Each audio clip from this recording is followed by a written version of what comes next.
এই শ্রাবণ মাসটা অন্তত প্রত্যেকটা হিন্দুর বাড়িতে নিরামিষ করা উচিত। এই শ্রাবণ মাসটা যদি আপনি নিরামিষ খেতে না পারবেন, বৃহস্পতিবার তো গুরুবার আপনারা নিরামিষ খাবেন, কিন্তু সোমবার এই শ্রাবণ মাসে প্রতি সোমবার বাড়িতে আত্মীয় স্বজন যেই আসুক না কেন আপনাকে সতর্ক করে দিতে হবে, সোমবার দিন বাড়িতে কোনোদিন কি হবে না, আমিষ হবে না। শ্রাবণ মাসে যতগুলো সোমবার পড়েছে একেবারে আমিষ হবে না। যদি আমিষ করছেন তাহলে বৈষ্ণব শিবকে আপনারা অপমান করছেন। আসলে এই মাসটা হচ্ছে শিবের মাস, ভালো করে শুনবেন। এই মাসটা শিবের মাস কেন মায়েরা জেনে নিন। এই মাসেই কিন্তু সতী প্রতিনিন্দা সহ্য করতে না পেরে দেহত্যাগ করেছিল এই মাসটাতেই। এই মাসেই কিন্তু পার্বতী তপস্যার ফলে ভগবান শিবকে পেয়েছিল পতিরূপে। এই মাসেই কিন্তু বাবা ভোলানাথ বিষ কণ্ঠে ধারণ করে তিনি নীলকণ্ঠ হয়েছিলেন। এই জন্য এই মাসটা শিবের মাস। এই মাসটা এত গুরুত্বপূর্ণ আপনারা জানেন না। আপনি ঝাড়খণ্ডের পথে যাবেন, এই মাসটাতে প্রত্যেক দিন আপনি রাস্তায় দেখতে পাবেন প্রচুর মানুষ বাঁক কাঁধে নিয়ে জল ঢালতে যাচ্ছে। আপনি বড় বড় জায়গা, যেখানে আপনি দেউলেশ্বর চলে যান মন্দির, আপনি চলে যান এখান থেকে তারকেশ্বর মন্দির, আপনি চলে যান বাবার ধাম, হ্যাঁ সেখানেও বাসুকিনাথ, সেখানে দেখতে পাবেন আপনারা প্রচুর মানুষের ভিড়, লাইন পাবেন না জল দেবার জন্য, এত ভিড়। এই জন্য এই মাসটাকে আপনাদের খুব সতর্কভাবে চলতে হবে। এবং এই মাসে আপনারা ভাগ্যবান এবং ভাগ্যবতী যে হরিনাম শুনতে পেরেছেন। 12 জন বৈষ্ণবের মধ্যে প্রধান বৈষ্ণব হচ্ছে বাবা ভোলানাথ। তা বাবা যদি বৈষ্ণবের বশ কৃষ্ণ সর্বশাস্ত্রে কয় এই সব জানিলহ বৈষ্ণবের আশ্রয়, তাহলে বৈষ্ণব ছাড়া যদি ভগবানকে না পাওয়া যায়, মায়েরা জেনে নিন আপনাদের এখানে যদি কোনো গরুর হাট থাকে, আপনি একটা গাভী কিনেছেন, একটা বাছুর কিনেছেন, এখন গাভীটাকে দড়ি দিয়ে টানছেন, গাভী কোনো মতেই আসছে না। এক কাজ করুন না, বাছুরটাকে কোলে করে এগিয়ে যান, গাভীকে টানতে হবে না, বাছুরের পেছন পেছন গাভী চলে যাবে। এখানে তত্ত্ব বলছে ভগবানকে ডাকবার আগে এক কাজ করো, বৈষ্ণবের চরণ ধরে যে এগিয়ে যেতে পারে ভগবানকে ডাকতে হবে না, ভগবান বৈষ্ণবের পেছন পেছন নিতাই গৌর হরি বল। এই কথাগুলো মাথায় রাখতে হবে। আপনার চোখ দিয়ে যা দেখবেন আপনাদের কাছে নিবেদন রইল, সকালবেলায় ঘুম থেকে উঠে গোবিন্দকে একবার দেখবেন, যত দেখবেন আপনার চোখ ভালো হবে। সকালবেলায় ঘুম থেকে উঠে নিজেই একটু কীর্তন করবেন, আর সে কীর্তন নিজেই শুনবেন। যদি আপনার কাছে কোনো মোবাইল থাকে, আপনি একটু হরিনামটা সকালবেলায় ঘুম থেকে উঠে লাগিয়ে দেবেন, কৃষ্ণ নাম শুনবেন। সকালবেলায় উঠে দেখবেন অনেকে পেপার পড়ে। এইদিকে শিক্ষিত সমাজের বহু ব্যক্তি আছে, সকালবেলায় চায়ের কাপটা মুখে নেয়, একদিকে পেপার পড়ে। পেপারে কি দেখে, অমুক জায়গায় 3 জনকে ধর্ষণ করেছে, অমুক জায়গায় অমুক জনকে মেরে দিয়েছে, এই খবর আপনি পাচ্ছেন। না, আপনি দেশের নাগরিক, আপনি পেপার অবশ্যই পড়বেন, কিন্তু তার আগে আপনাদের কাছে নিবেদন রইল সকালবেলায় ঘুম থেকে উঠে পবিত্রভাবে একটু শ্রীমদ্ ভাগবত গীতা পড়ুন, তারপর পেপার পড়ুন। গীতা পড়লে মন শুদ্ধ হয়, আর সকালবেলায় পেপার পড়লে আপনি বিভিন্ন রকম দৃশ্য পড়বেন, আপনার মন দূষিত হবে। যাতে প্রথমে শুদ্ধ করুন, তারপর আপনি যা করবেন। প্রথমে আপনি গীতা পড়ুন। প্রত্যেকটি ব্যক্তির গীতা পড়া দরকার। মায়েরা অবাক হয়ে যাবেন, দেখবেন রাশিয়া কিন্তু কমিউনিজমের জায়গা। এরা কিন্তু রাশিয়ার মানুষ কমিউনিস্ট, এরা কিন্তু যুক্তিবাদী। এরা যেখানে লাভ থাকে সেখানে যায়, লাভ ছাড়া যায় না। আশ্চর্যের ব্যাপার, অবাক হবেন আপনারা শুনলে, রাশিয়ার 1 লক্ষ মানুষ কৃষ্ণ ভক্ত হয়ে গেছে। কে করেছে? শিল প্রভুপাদ। আজ কৃষ্ণ মন্দিরে দেখবেন রাশিয়া থেকে প্রচুর মানুষ, যারা বাংলা ভালো করে বলতে জানে না, তারা হরে কৃষ্ণ বলে নৃত্য করছে। এরা কি লাভ বুঝেছে? এরা বুঝতে পারলো, আমরা পশ্চিমবাংলার মানুষ এখনো পর্যন্ত বুঝতে পারলাম না। মহাপ্রভু আমাদের কি ধন দিয়ে গেলেন আমরা কেউ বুঝতে পারলাম না। আমরা বৈষ্ণবকে সম্মান দিতে পারলাম না, ব্রাহ্মণকে সম্মান দিতে পারলাম না। তাহলে আমরা করলামটা কি? সাইকেলে যান, মোটর সাইকেলে যান, বিপদ থেকে রেহাই পাবেন। কি যদি আপনি সাইকেলে যাচ্ছেন, মোটর সাইকেলে যাচ্ছেন, তারা আছে আপনার, তবু যেখানে মন্দির পাবেন একটু হালকা থামিয়ে দিয়ে পাটাকে নামিয়ে মন্দিরের দিকে মাথাটাকে একটু নামিয়ে তারপর যাবেন। যদি মাথা নামিয়ে দিয়েছেন, ভগবান হাত দুটো এরকম করে দিয়েছে, যা আশীর্বাদ করে দিলাম। যদি সময় থাকে, মোটর সাইকেলটা 1 মিনিটের জন্য থামিয়ে মন্দিরে মাথাটা একটু ঠুকলেন, আপনার আশীর্বাদ ভগবান দিয়ে দিলেন। এই জন্য সবার কাছে নিবেদন রইল, রাস্তা দিয়ে পেরোবার সময় কোনো মন্দির দেখলে, কোনো দেব মন্দির, কোনো ভগবানের মন্দির দেখলে, কোনো বৈষ্ণব দেখলে, আপনি মাথাটাকে একটু নিচু করে যান, আশীর্বাদ হয়ে যাবে। এই দিকে তাকাবেন। মুখে কৃষ্ণ কীর্তন করুন। মুখটা দিল কেন? কৃষ্ণ নাম করার জন্য। দিনের মাথায় 3 বার 4 বার খেতে পারেন, আর 3 বার হরে কৃষ্ণ নাম করতে পারেন না? হরে কৃষ্ণ নাম আমাদের করতে হবে। এবার পাটা কেন দিল? তীর্থস্থানে যাবার জন্য। অনেকেই প্রশ্ন করতে পারেন, প্রদীপ বাবু আপনি তো দিব্যি আসরে দাঁড়িয়ে বলে দিলেন তীর্থস্থানে যান, তীর্থস্থানে যান, আমার টাকা পয়সা না থাকলে আমি কি করে যাব? শাস্ত্র তো বলে দিয়েছে, যেখানে যেখানে হয় হরির নাম সংকীর্তন, সেথায় নিত্য নবদ্বীপ নিত্য বৃন্দাবন। যার পয়সা নাই নাই বা থাক, এখানে হরিনাম হচ্ছে, এখানে আসুন, এই জায়গাটা নবদ্বীপ, এই জায়গাটা বৃন্দাবন, এইসব এরকম তীর্থস্থানে আসুন, আপনার জীবন সুন্দর হবে। হাত দুটো পেল কেন? সাধু গুরু বৈষ্ণবের সেবা করার জন্য। মায়েরা হাত দুটো পেলেন কেন? যদি পারেন সপ্তাহে একদিন সাধু গুরু বৈষ্ণবের সেবা করুন, যদি না পারেন মাসে একদিন করুন। মায়েরা যারা কীর্তন শুনছেন, দাদা ভাইরা শুনছেন, যাদের ছেলে মেয়ের বিয়ে দেবেন তাদের জন্য বলে রাখি, ছেলে মেয়ের বিয়েতে নিমন্ত্রণ সবাইকে করেন, কিন্তু প্রথম নিমন্ত্রণ তাকে করতে হবে যে ভগবানকে দিয়ে তারপর খাই। আমরা অনেকেই আছি যারা আগে খাই, ভগবানকে দিই না, কিন্তু এমন ব্যক্তি আছে সাধুগুরু বৈষ্ণব যারা ভগবানকে দেয় তারপর খায়। আপনার সেই ব্যক্তিকে প্রথমে নিমন্ত্রণ করুন যারা ভগবানকে দিয়ে তারপর খায়। এই দিয়ে তাকান মায়েরা, কোনো বৈষ্ণবকে নিমন্ত্রণ করবেন। আপনার মেয়ের বিয়ে হবে তার 7 দিন আগে আপনারা যদি পারেন তো 7টা 10টা 11টা বৈষ্ণবকে ডেকে আপনার সেবা দেবেন। আপনি যদি শাক অন্ন দেন, যদি লবণও হয়ে যায় জিজ্ঞেস করবেন কেমন খেলেন, তখন সঙ্গে সঙ্গে বলে খাবার বলতে নেই মা, প্রসাদ পেলাম, অমৃত পেলাম, তোমার মেয়ের বিয়েতে আশীর্বাদ করে দিলাম, তোমার মেয়ের স্মৃতির সিঁদুর যেন দীর্ঘায়ু হয়। আবার দেখবেন কোনো একজন ব্যক্তি যে লাল গাড়িতে 4 চাকাতে এসে আপনার বাড়িতে খেয়ে দিয়ে চলে গেল, কিন্তু যাবার সময় 2000 টাকার প্রেজেন্টেশন দিল। লোকে জিজ্ঞেস করলো দাদা খাবারটা কেমন হয়েছিল? বলে পোলাওটা তো ভালো হয়েছিল, বাদামগুলো পোড়া পোড়া হয়েছিল। মানে আপনার খেলো, বদনাম করে গেল, 2000 টাকার প্রেজেন্টেশন দিল, এই প্রেজেন্টেশনটা আপনার 2 বছর রইল, কিন্তু সাধুগুরু বৈষ্ণব যে আপনার মেয়েকে প্রেজেন্টেশন দিল ওটা আপনার মেয়ের জীবনে চিরকাল রয়ে গেল।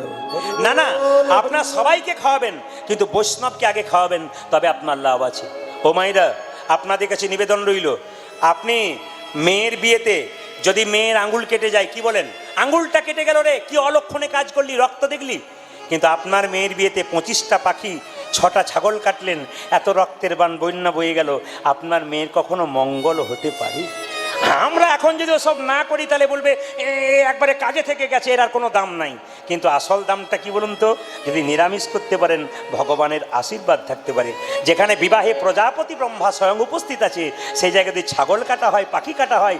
আপনারা বিচার করে বলুন, আজকের জীবনে দেখবেন যত কেস হচ্ছে আদালতে, সবচাইতে বেশি কেস কি বলুন তো? বিবাহ বিচ্ছেদ। একবারে 100%। কেন?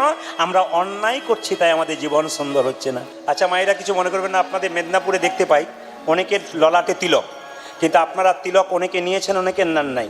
আপনাদের এখানে কেউ ঠাট্টা করে না, আমাদের দিকে দেখতে পাবেন যদি কোনো মেয়ে 25 বছর বয়সে তিলক করে, পাশের 5 জন মেয়ে বলে বাবারে হারাধনের বইয়ে কি ঢং দিদি, তিলক করেছে, মালা করেছে। আপনাদের এখানে আছে এরকম পার্টি নাকি?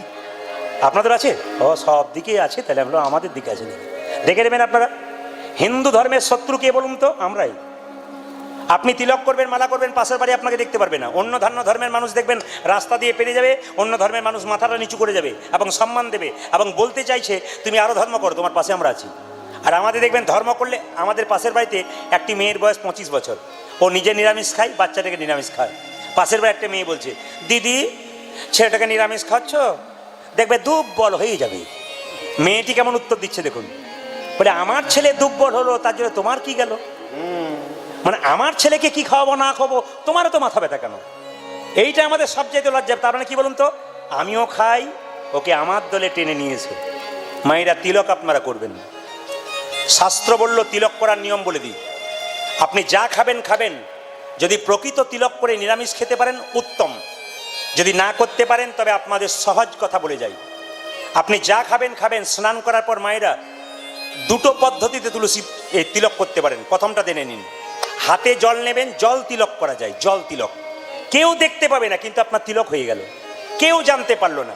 আপনি স্নান করলেন, ভগবানের মন্দিরে গেলেন, তুলসী গাছে জল দিলেন, ভগবানের মন্দিরে বসলেন 5 মিনিট, সবাই তাকান। ভগবানের মন্দিরে আপনি কি করলেন? এরকম করে জলের তিলকটা নিয়ে, জলটা নিয়ে এরকম করে তিলক নিয়ে নিলেন, যেমন আমরা নিয়েছি। কেউ দেখতে পাবে না, তিলকের চিহ্ন হবে না, জল তিলক হয়ে গেল, অজান্তে হয়ে গেল, কেউ জানতে পারলো না, কিন্তু আপনার তিলক হয়ে গেল। যদি কেউ মনে করেন যে আমি একটু ফোঁটা তিলক করতে চাই, কেউ যেন দেখে, তাতে আরও 5 জন নিলে নিতে পারে। আপনি মনে করবেন আমি তিলক নেবো, তাহলে আমার বাড়ির কেউ নিতে পারে। তাহলে এক কাজ করবেন, যদি কেউ তিলক আমাদের মতো না নিতে পারেন তাহলে এই তিলক করতে পারেন। কি তিলক? তুলসী গাছে জল দেওয়ার পর তুলসী গাছের নিচে যে মাটিটা রয়েছে এই আঙুলটা করে হরে কৃষ্ণ মহামন্ত্র বলে আপনি কপালে তিলকটা নেবেন, তুলসী গাছের মাটিটা। এতে কি লাভ হবে মা? এতে লাভ হবে কি? তুলসী মহারানীর কৃপা পাওয়া যাবে। আপনি তিলক নেওয়ার পথটা পরিষ্কার করছেন। আগে স্কুলে ভর্তিটা হন, তবে তো আপনার শুরু হবে। আপনি একবারে ভর্তি হবেন না, দূর থেকে বলবেন, তা তো বললে হবে না। এই দিয়ে দেখান, আমি আপনাদের কাছে চিৎকার করে মরবো, নাম করুন, আনন্দ পাবেন, আর আপনারা খালি মাথা নড়াবেন হ্যাঁ হ্যাঁ, তা বললে হবে না। আমি এখানে বললাম মেদিনীপুরে চন্দ্রকোনা টাউনে এক জায়গাতে মিষ্টি খেলাম, বাবা গোলাপের মতো সেন্ট, জিভে দিয়ে দিলাম, একবারে মিলিয়ে গেল। আপনারা বলবেন খেলে হয় না, আগে খাবেন তারপর জানবেন ওর কি স্বাদ। আমি স্বাদ পেয়েছি, আপনাকে জানতে হবে হরিনামের যে কি স্বাদ, আপনাকে ব্যবহার করতে হবে জীবনে। আমি আপনাদের বলবো হরিবাসরে দাঁড়িয়ে মাত্র 3 মাস আপনারা এই কাজগুলো করুন। যে যেখানে বসে আছেন মন দিয়ে শুনবেন, এটা আপনারা অনেকে ইউটিউবের মাধ্যমে শুনেছেন, আমি আজকে পরিষ্কার করে দিই, মাত্র 3 মাস, তারপর আপনাদের করতে হবে না। দেখি আপনারা কারা কারা যেতেন। সকালবেলায় ঘুম থেকে উঠবেন, ভগবানকে দর্শন করবেন। যদি ভগবানের ছবি না থাকে, শাস্ত্র বললে এটা করলে আরো ভালো উপকার। করাগ্গে বসতে লক্ষ্মী করমূলে তু সরস্বতী কর মধ্যে গোবিন্দম প্রভাতে কর দর্শনম। তার মানে কি? এখানে মা লক্ষ্মী, এখানে সরস্বতী, সকালবেলায় কর দর্শন করলে কৃষ্ণ দর্শন হয়। একবারে স্মৃতিশাস্ত্র পরিষ্কার করে বলে দিচ্ছে, সকালবেলায় ঘুম থেকে উঠে কেউ যদি নিজের হাতটাকে দর্শন করতে পারে তার কৃষ্ণ দর্শন হয়। তাই সকালবেলায় ঘুম থেকে উঠে আপনি বিছানাতেই করবেন কি, নিজের হাতটাকে দেখবেন, হরে কৃষ্ণ মহামন্ত্র বলবেন, মাথায় ঠেকাবেন, প্রণাম করবেন। আপনার কি এক কাজ, প্রথম কাজ এইটা। দ্বিতীয় কাজ কি? যদি আপনার সময় থাকে তাহলে স্নান করে সকালবেলা গুরুমন্ত্র ভজন করবেন। যদি সময় না থাকে আপনি বিছানাতেই করবেন। অনেকে প্রশ্ন করবে, বিছানা অপবিত্র জায়গা, হরিনাম করবো কি করে? মহাপ্রভু নিজের মুখে বলেছেন, খাইতে শুইতে যথা তথা সব জায়গায় হরিনাম করা যায়। আপনি বাথরুমে ল্যাট্রিনে বসে আছেন, ওই অবস্থাতে হরিনাম করতে পারেন। কেন? হরিনামে কোনো অপরাধ নাই। মহাপ্রভু যখন নীলাচলে গিয়েছিল, তার সঙ্গে ছোট্ট একটা বাচ্চা ছিল 5 বছরের, তার নাম গোপাল। তো মহাপ্রভু পায়খানায় বসেছে, জিভটাকে দাঁত দিয়ে চেপে। হঠাৎ জিজ্ঞেস করছে গোপাল, আচ্ছা প্রভু, তুমি যখন পায়খানায় বসেছিলে জিভটাকে দাঁত দিয়ে চেপে ধরেছিলে কেন? সঙ্গে সঙ্গে মহাপ্রভু বলল, তুই বুঝবি না, ওই অবস্থায় নাম করলে পাপ হয়ে যায়। গোপাল চমকে দিল ভগবানকে, প্রভু তুমি তো আমায় গল্প শুনিয়েছিলে, কুরুক্ষেত্রের যুদ্ধে ভগবান কৃষ্ণ বলেছে, মৃত্যুকালে কেউ যদি আমার নাম করতে পারে বৈকুণ্ঠ প্রাপ্ত হয়। আচ্ছা প্রভু, কোনো ব্যক্তি বাথরুমে পায়খানায় বসেছে, কেউ কাছে নেই, সে এবার মৃত্যুর সঙ্গে লড়াই করছে, সে কি ওই অবস্থায় হরিনাম করতে পারবে না? সঙ্গে সঙ্গে গোপালকে জড়িয়ে ধরে মহাপ্রভু বলেছিল, গোপাল। মহাপ্রভু যখন সব কিছু সোচ থেকে ফিরে এলো, তখন গোপালকে ধরে বলেছিল, গোপাল আজ থেকে তুই আমার গোপাল গুরু। জীবনে দীক্ষা গুরু একটা, শিক্ষা গুরু অনেক। যার কাছ থেকে শিক্ষা পাবেন সে গুরু। একটা বাচ্চা ছেলে যদি আপনাকে একটা ভালো জিনিস শিখিয়ে দেয়, উনি শিক্ষা গুরু। গোপালকে গুরু বলেছেন মহাপ্রভু। এবং সেদিন মহাপ্রভু স্বীকার করেছিলেন, গোপাল তোর কথায় আমি আজকে প্রচার করে দিলাম কি, খাইতে শুইতে যথাযথা সব জায়গায় হরিনাম করা যায়, কোনো অপরাধ নয়। আপনি বিছানাতেই করতে পারেন, যদি সময় না থাকে। সময় থাকলে করবেন। 3 নম্বর, মায়েরা বিছানাতে কি করবেন? এইদিকে যখন আপনি বিছানা থেকে নামবেন, মাটিতে পা রাখবার আগে ওই মাটিটাকে একবার প্রণাম করবেন। আপনি পাথরের বাড়ি করুন আর যাই করুন, পা রাখবার আগে প্রণাম করুন, একবার প্রণাম করুন।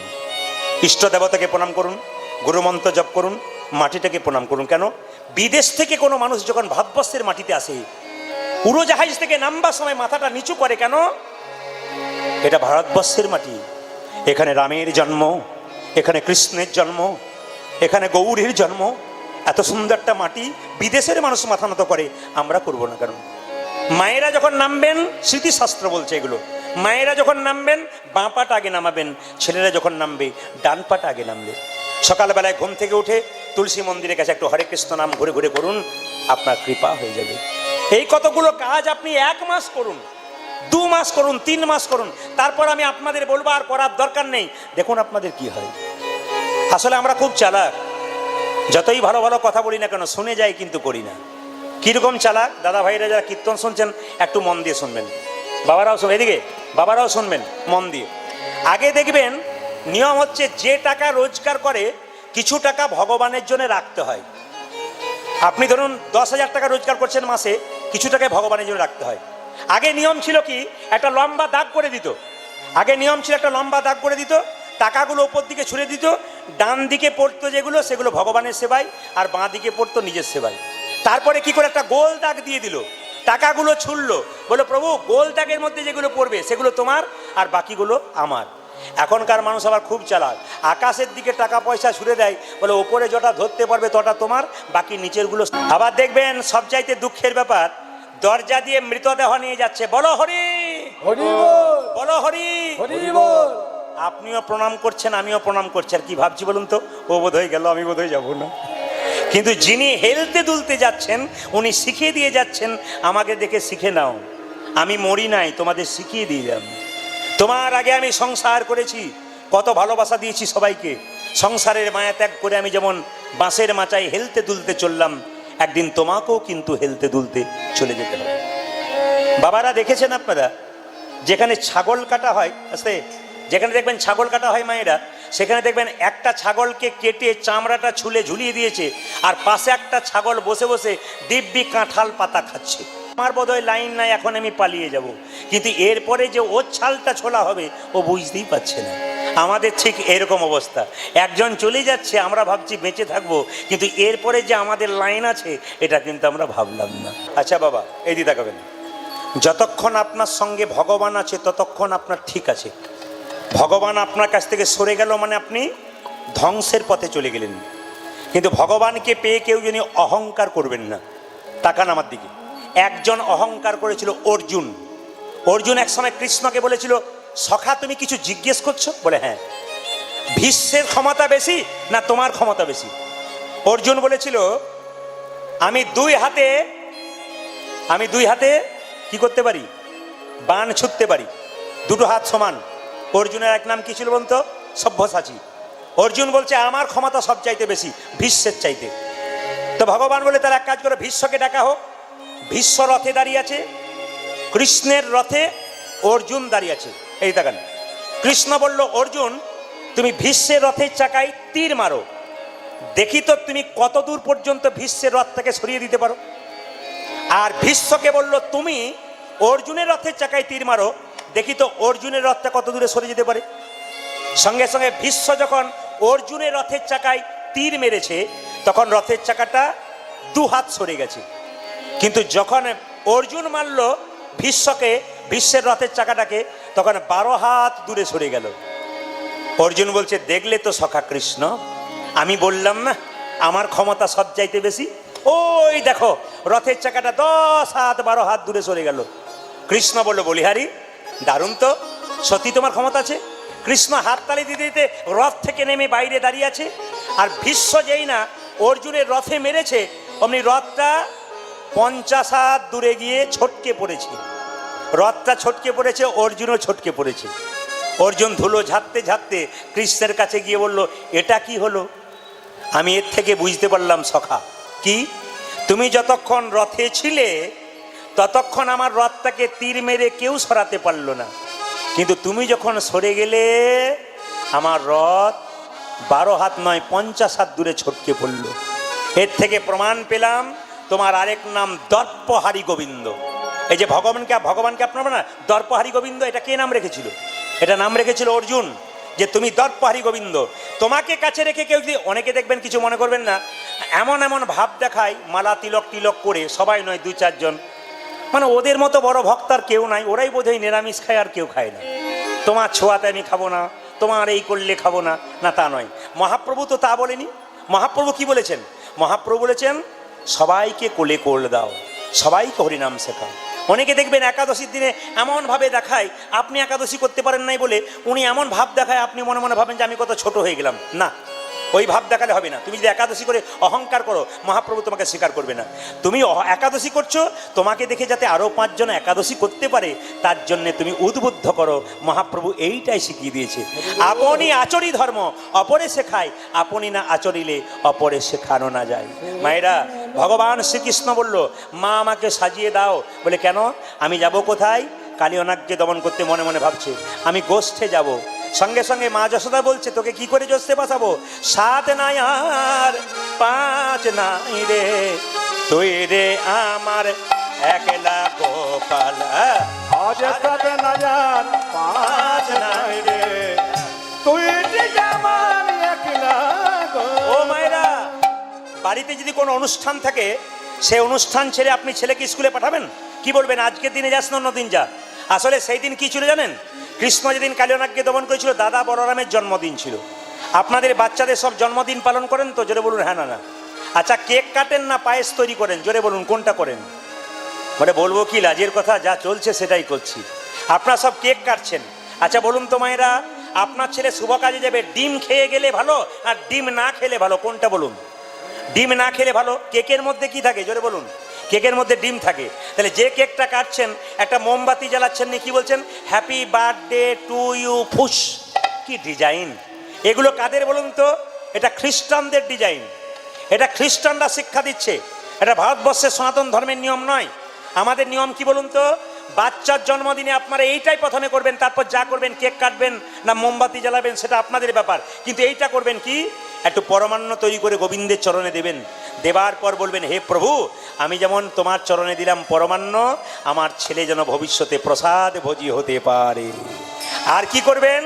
আপনি মোমবাতি জ্বালাবেন, এটা ঘিয়ের প্রদীপ জ্বালাবেন এবং প্রভুর কাছে প্রার্থনা করবেন, প্রভু এই যেমন ঘিয়ের প্রদীপটা জ্বালালাম, এই প্রদীপ যেমন জল জল করে জ্বলছে, আমার ছেলের জীবন প্রদীপ যেন দীর্ঘদিন ধরে জল জল করে জ্বলে। কি সুন্দর সনাতন ধর্ম শিক্ষা দিয়েছে, কিন্তু আমরা তা করি না। আচ্ছা, রাবণকে আপনার রামের শত্রু ভাবেন, কিন্তু জেনে নিন রাবণের মতো ভক্ত আর কেউ নাই। প্রমাণটা কি বলুন তো? রাবণ সীতাকে হরণ করেছিল। একটা কথা জেনে নিন দাদা ভাইয়েরা যারা এসছেন, নারীর চুল ধরে স্পর্শ করে যদি কোনো নারীকে কোনো পুরুষ অত্যাচার করে, জানবেন সেই পুরুষের পরমায়ু ক্ষয় হচ্ছে। সংসারে অশান্তি হয়েছে, কোনো স্বামী যেদিন তার স্ত্রীর চুলের মুঠি ধরে তাকে অত্যাচার করবে, জানবেন সেই দিন থেকে তার পরমায়ু ক্ষয় হবে। আমি বলছি না, শাস্ত্র বলছে। রাবণ সীতার চুলের মুঠি ধরেছিল, চুল ধরেছিল, রাবণের পরমায়ু ক্ষয় হয়েছিল। কংস কি, হ্যাঁ দুর্যোধন কি করেছিল? দ্রৌপদীর চুলের মুঠি ধরেছিল, দুর্যোধনে সব শেষ হয়ে গেল। ওই জন্য মায়েরা, দাদা ভাইদের কাছে বিশেষ নিবেদন, সংসারে সমস্যা থাকতে পারে কিন্তু কোনোদিন মায়েদের চুলে হাত দেবেন না, আপনার পরমায়ু কিন্তু ক্ষয় হবে। আমি বলছি না, শাস্ত্র বলছে, একবারে প্রমাণ দিয়ে দিচ্ছে। তাই সবাই লক্ষ্য করুন মায়েরা, যে যেখানে বসে আছেন। যখন রাবণ সীতাকে হরণ করলো, সঙ্গে সঙ্গে তার স্ত্রী মন্দোদরী, স্ত্রী যদি স্ত্রীর মতো হয়, তাহলে স্বামী যদি অন্যায় করে তাকে প্রতিবাদ করলে স্বামী শুধরে যায়। আর স্বামী যদি বাইরে অন্যায় করছে, আপনি প্রতিবাদ করবেন না, তাহলে কিন্তু আপনি ধ্বংসের পথে টেনে নিয়ে যাবেন। নারী যদি নারীর মতো হয়, পুরুষকে ওপরে ওঠায়। নারী যদি আনারী হয়, পুরুষ নিচে নেমে যায়। নারী ছিল কে? পদ্মাবতী, জয়দেবকে গোবিন্দ চরণ পাই দিয়েছিল। নারী ছিল কে? রামী, রজকিনীর মেয়ে হয়ে চণ্ডীদাসকে পদকর্তা তৈরি করেছিল।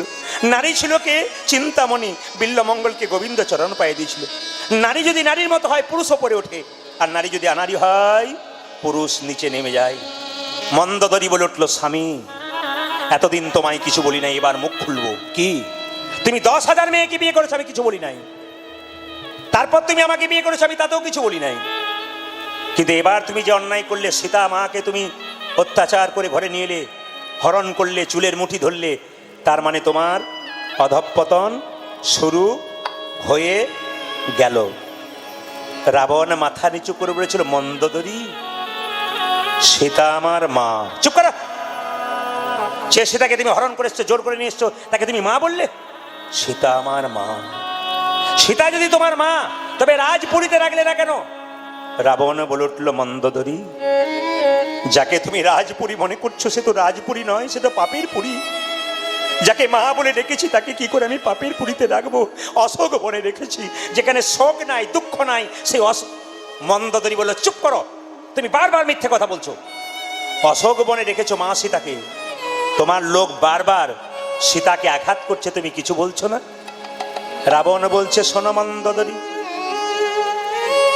নদীতে যদি নৌকা বাঁধা থাকে, আর সেই নৌকায় যদি কেউ বারবার আঘাত করে, নদীতে যদি নৌকা বাঁধা থাকে, আর সেই নৌকায় কেউ যদি বারবার আঘাত করে, তবে কেউ ছুটে আসুক আর না আসুক, নৌকার মালিক কিন্তু ছুটে আসে। সীতা হলো আমাদের পরপারের নৌকা, পরকালের নৌকা। এই স্বরপারের নৌকা সীতাকে যদি কেউ আঘাত করে, আঘাত করে, কেউ ছুটে আসুক না আসুক, প্রভু রামচন্দ্র ছুটে আসবে। ছুটে আসিবে। তখন আমাদের বাইরে যেতে হবে না, ঘরে বসে চরণ পাব। ঘরে বসে আমরা চরণ পাব। তখন আর বাইরে যেতে হবে না, হবে না, আমরা ঘরে বসে চরণ পাব। ঘরে বসে চরণ পাব। মায়েরা, রাবণ কত বড় ভক্ত ছিল। মন্দোদরি বলছে, সীতাকে তুমি মা বলে ডাকছো, সীতাকে আঘাত করছে, তুমি কাঁদছো না? তুমি কাঁদছো না? তোমার চোখে জল নাই? রাবণ মাথা নিচু করে বলেছিল, মন্দোদরি, ওগো মন্দোদরি, এখন যদি কেঁদে কেঁদে সব চোখের জল শেষ করে দেব, শেষ করে দেব, যেদিন প্রভু রামচন্দ্র আসবে সেদিন তার চরণ কি দিয়ে ধুইয়ে দেব। সেই দিন কি দিয়ে চরণ ধুইয়ে দেব। মায়েরা, রাবণ কত বড় ভক্ত দেখুন। খবর পেয়েছি, আপনারা পেয়েছেন কিনা জানি না, 7 দিনের মধ্যে সব তো মরবো, এ প্রকাশ হয়ে গেছে, কিন্তু আপনারা তো খবরটা জানেন কিনা জানি না, 7 দিনের মধ্যে সব নিতাই গৌর হরিবল। আপনাদের কারো জানা আছে? যারা বুঝেছে তারা হ্যাঁ বলেছে, আর যারা বোঝে নাই তারা বলা বলি করছে, খবরটা শুনেছিস তাহলে গন্ডগোল আছে আর। কিন্তু জেনে নিন মায়েরা, যে যেখানে বসে আছেন, 7 দিন মানে কি? রবি, সোম, মঙ্গল, বুধ, বৃহস্পতি, শুক্র, শনি। কোন দিন যে কে যাবে কেউ জানে না। এখানে তত্ত্ব বলছে, রবি পৃথিবীতে রইবি যদি, সোম তবে সোম যে চল বুঝে বুঝে চল, যে বুঝে বুঝে চলবে তার মঙ্গল হবে। আর যার মঙ্গল হবে, বুধ মানে কি? তার বুদ্ধি হবে। আর যার বুদ্ধি আছে তার বৃহস্পতি মানে লক্ষ্মী, টাকা পয়সা আছে। আর যার টাকা পয়সা আছে তার সুখ মানে শুক্র, সুখ আছে। আর যার সুখ আছে তার পেছনে শনি ঘুর ঘুর ঘুর ঘুর করে বেড়াচ্ছে। এই জন্য শনির দশা যাতে কাটানো হয়, তার জন্য হরিনাম করুন, আপনি চির সুখ পেয়ে যাবেন। মায়েরা, সুখ, শান্তি এবং আনন্দ, এই 3টে কথা শুনতে এক, কিন্তু মানে আলাদা। সুখ হয় কোথায়? দেহে। শান্তি হয় কোথায়? মনে। আনন্দ হয় কোথায়? হরিনামে। মায়েরা, টিভি সিরিয়াল দেখছেন, আধ ঘন্টা আনন্দ হলো, শেষ। দাদা ভাইয়েরা ক্রিকেট খেলা দেখছেন, আধ ঘন্টা দেখলেন, আনন্দ শেষ। কিন্তু হরিনামে এমন আনন্দ, আনন্দ পেতে পেতে পেতে পেতে একদিন পরমানন্দ গোবিন্দের চরণ লাভ হয়ে যায়। হরি হরি এই জন্য জেনে নিন, আনন্দ কোথায় পাওয়া যায়? একমাত্র হরিনামে। এ আনন্দ শেষ হয় না। সংসার মানে সমস্যা, প্রত্যেকটা মানুষের জীবনে সমস্যা আসবে, কিন্তু মাথায় রাখবেন, সমস্যার সমাধান করার জন্য একজন আছেন, শ্রী গোবিন্দ। তাকে পাশে রাখলে আপনার সমস্যার সমাধান হবে। একটা প্রমাণ দিয়ে দিই আপনাদের, আপনার মন দিয়ে শুনে নিন। কুরুক্ষেত্রের যুদ্ধে দেখবেন 100 ভাইয়ের পক্ষে কৃষ্ণ ছিল না, পঞ্চপাণ্ডবের পক্ষে কৃষ্ণ ছিল। কিন্তু পঞ্চপাণ্ডবকে কত হেনস্থা করেছিল কারা বলুন তো? 100 ভাই কত অপমান করেছিল। কিন্তু কৃষ্ণ যার সহায় আছে তার কখনো হার আছে? আপনাদের জীবনে সমস্যা থাক, অনেকে অনেক কথা বলুক, কিন্তু কৃষ্ণকে যদি সঙ্গে রাখতে পারেন, আপনাদের জীবনে কোনো সমস্যা থাকবে না, আপনারাও জয়লাভ করবেন। গঙ্গা থেকে জল আনবেন, ওই জলটা প্রথমে ঘোলা লাগবে, 2-4 দিন পরে দেখবেন জলটা পরিষ্কার হয়ে গেছে। প্রকৃত বৈষ্ণবের চরণ ধোয়া জল বোতলে ভরে রাখুন, প্রথম ঘোলা ঘোলা লাগবে, তারপর দেখবেন জলটা পরিষ্কার হয়ে গেছে। এই জলটা দিয়ে আপনারা কি করবেন? যদি বাড়িতে কারো মাথা চঞ্চল থাকে, মাথায় দিন। বাড়িতে অশান্তি থাকে, চারিদিকে ছড়িয়ে দিন। বাড়িতে গোবিন্দের কৃপা নাই, কেউ গোবিন্দ নাম করে না, আপনি সকলের মাথায় ছিটিয়ে দিন। সেই জল পান করলে তো খুবই ভালো হয়। আধুনিক বিজ্ঞানের যুগে আমরা বিচার করতে করতে এমন এক জায়গায় পৌঁছে গেছি যে আর আমরা বৈষ্ণব এবং ভগবান বিশ্বাস করতে চাই না। এই জন্য আমাদের দিনের পর দিন অধঃপতনের দিকে আমরা চলে যাচ্ছি। ভক্ত যদি ভগবানকে ডাকে, ভগবান থাকতে পারে না, ছটপট ছটপট করে ছুটে আসে।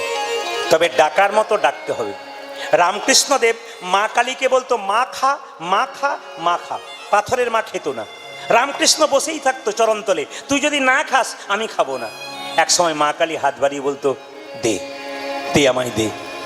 রামকৃষ্ণ দেবের হাতে মা খেয়েছিল, এ কথা চারিদিকে প্রচার হয়ে গেল। রামকৃষ্ণদেব একটা শিষ্য জিজ্ঞেস করছে, ঠাকুর তুমি যে বলো মা খা, মা খা, মা তোমার হাতে খাই? বলে হ্যাঁ রে খাই।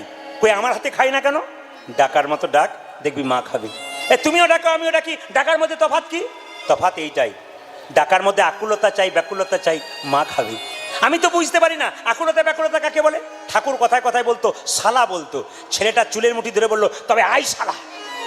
এই বলে ছেলেটাকে ধরে নিয়ে গঙ্গার ঘাটে কিছুক্ষণ ডুবিয়ে রাখলো। যখন ওঠালো তখন বলল, হ্যাঁ রে, তোকে যখন জলে ডোবালাম তোর ভেতরটা কেমন করছিল? সঙ্গে সঙ্গে ছেলেটি বলল, ঠাকুর আমার ভেতরটা আঁকুপাকু করছিল, এই বুঝি প্রাণটা বেরিয়ে যাবে। ভগবানকে ডাকবার সময় তোর মন যদি এরকম আঁকুপাকু করে, ভগবান কি না এসে থাকতে পারে? ও মায়েরা, আপনাদের কাছে নিবেদন রইল, দাদা ভাইদের কাছে নিবেদন রইল, কে কখন চলে যাবে কেউ জানে না। ভালো করে শুনবেন, কে কখন চলে যাবে কেউ জানে না, যাবার কোনো নির্দিষ্ট টাইম নেই। তাই যাবার আগে কিছু ভালো কাজ করে যান, এ কোনো বয়সের ব্যাপার নেই। আপনারা তো দেখতে পেলেন কিছুদিন আগে উড়িষ্যাতে বালেশ্বর একটা ট্রেন অ্যাক্সিডেন্ট হলো না? এতে আমি পেপারে পড়েছিলাম। কি পড়েছিলাম? একজন মা বলছে, আমার ছেলে 1 বছর পর বাড়ি আসছে, অ্যাক্সিডেন্ট হবার আগে 2টো স্টেশন আগে আমাকে ফোন করছে, মা আজকে ভালো ভালো খাবার তৈরি করে রেখো, 1 বছর পর তোমার কাছে আসছি, তোমার হাতে খাবো।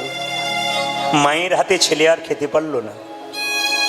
কত স্বামী, কত স্ত্রীর স্বামী 1 বছর পর বাড়ি আসছে, স্ত্রী আনন্দে বিভোরা হয়ে গেছে, আমার স্বামী আসছে, স্বামী আর এলো না। কতজনে কাজে যাচ্ছিল নিজের লক্ষ্যে, পয়সা রোজগার করে বাড়ি তৈরি করব, আর হলো না। কার যে কখন সময় চলে যাবে আসবে কেউ জানে না বাবা। যাবার আগে কিছু ভালো কাজ করে দাও। সেই ভালো কাজটা কি? কৃষ্ণ নাম, হরি নাম, তাছাড়া কোনো উপায় নাই। আপনাদের ছোট্ট করে প্রমাণ দিয়ে দিমা, যে যেখানে বসে আছেন এই দিয়ে তাকাবেন। এই যে হাতটা পেয়েছেন, হাত দিয়ে কি করবেন? খাবেন? ঝগড়া করবেন? না। এই চোখটা পেয়েছেন, চোখ দিয়ে কি করবেন? শুধু পৃথিবীর সব জিনিস দেখবেন তা নয়। মুখটা পেয়েছেন, মুখ দিয়ে কি করবেন? এই যে আপনি চরণটা পেয়েছেন, চরণ দিয়ে কি করবেন? এই কপালটা পেয়েছেন, কপাল দিয়ে কি করবেন? প্রমাণ দেখে নিন যে যেখানে বসে আছেন। কুরুক্ষেত্রের যুদ্ধ যখন শেষ হয়ে গেল, কৃষ্ণ যখন অর্জুন যখন জিতে গেল পঞ্চপাণ্ডব, তখন অর্জুন কৃষ্ণকে বলল, প্রভু আমি তো অনেক রক্ত ঘাঁটলাম, পাপ করলাম, আমি গঙ্গায় গিয়ে আমার শরীরটাকে একবার পবিত্র করে নেবো ধুয়ে। এই যে দেখান, কৃষ্ণ হাসলো, তুমি গঙ্গায় স্নান করবে, যাও। যখন গঙ্গায় স্নান করবার জন্য অর্জুন নামতে যাচ্ছে, চমকে গেল। প্রশ্ন করবেন কি চমকে গেল? হঠাৎ দেখছে একটা শৃগাল বসে আছে, একটা মৃতদেহ ভেসে ভেসে আসছে, তাকে ছিঁড়ে খাবে বলে। তো মরা দেহটা আসছে ধীরে ধীরে, শৃগালটা কিন্তু উঁকি মেরে বসে আছে, কখন আসবে? অর্জুন স্নান না করে তাকিয়ে আছে, দেখি তো কি করে। 1 ঘন্টা পর যখন মৃতদেহটা ধীরে ধীরে ভেসে এলো মা, সঙ্গে সঙ্গে শৃগালটা কি করলো? তার চুলের মুঠি ধরে মুখ দিয়ে ধরে পাড়ে টানলো। কপালটা শুকে দেখলো, চোখটা শুকে দেখলো, কানটা শুকে দেখলো, হাতটা শুকে দেখলো, পাটা শুকে দেখলো, আবার গঙ্গা জলে ফেলে দিল। অর্জুন জিজ্ঞেস করছে, এ শৃগাল, লোকে বলে তুমি খুব চালাক, কে বলছে চালাক? তুমি তো মূর্খ শৃগাল। কেন? তুমি 1 ঘন্টার পর ঘন্টা অপেক্ষা করে মৃতদেহটা পেলে, তার চোখ দুটো শুকলে, কানটা শুকলে, কপালটা শুকলে, মুখটা শুকলে, পা দুটো শুকলে, হাতটা শুকলে ফেলে দিলে কেন? চোখ দুটো শুকিয়ে দেখলাম কেন জানো? কেন জানো? এ চোখ দিয়ে কোনোদিন কৃষ্ণ দেখেছে কি না? চোখ দিয়ে কোনদিন কৃষ্ণ দেখেছে কি না? কানটা শুকে দেখলাম কেন জানো? এই কান দিয়ে কোনোদিন হরি কথা শুনেছে কি না? এই কান দিয়ে কোনদিন হরি কথা শুনেছে কি না? মুখটা শুকে দেখলাম কেন জানো? কেন জানো? এই মুখ দিয়ে কোনোদিন হরি নামে বলেছে কি না? মুখ দিয়ে কোনদিন হরি না বলেছে কি না? কপালটা শুকে দেখলাম কেন জানো? এ কপাল কোনোদিন মন্দিরে থেকেছে কিনা? কোনদিন মন্দিরে থেকেছে কি না? চরণটা শুকে দেখলাম কেন জানো? কেন জানো? এই চরণ কোনোদিন তীর্থস্থানে গেছে কিনা? তীর্থস্থানে গেছে কি না? হাত দুটো শুকে দেখলাম কেন জানো? কেন জানো? এই হাত দিয়ে কোনোদিন সাধুগুরু বৈষ্ণবের সেবা করেছে কিনা? সাধু গুরু বৈষ্ণবের রাধারে সেবা করেছে কি না। যে দেহ লাগে না এই কৃষ্ণের সেবা, কৃষ্ণের সেবা। সেই দেহ জানিও যে কৃষ্ণ দেহ নয়। কৃষ্ণ দেহ নয়। সেই দেহ জানিও যে কৃষ্ণের দেহ নয়। কৃষ্ণের দেহ নয়। একবারে মন দিয়ে শুনবেন। এই চোখটা দিল কেন আস্তে? সকালবেলায় ঘুম থেকে উঠে ভগবানের চরণ দর্শন করতে হয়। মায়েরা আপনার হাত তুলে বলুন, ভগবানের চরণ ভালোবাসেন না বদন ভালোবাসেন? জোরে বলুন, কোনটা ভালোবাসেন? জোরে বলতে হবে কিন্তু, কোনটা ভালোবাসেন, চরণ না বদন? চরণ। কেন বদনটা কালো বলে পছন্দ হয় না? বলে না, চরণ না ধরলে বদনে পৌঁছানো যায় না। আগে যদি হও নিচু তবে পাবে কিছু, আগে চরণ ধরো তারপর পাবে।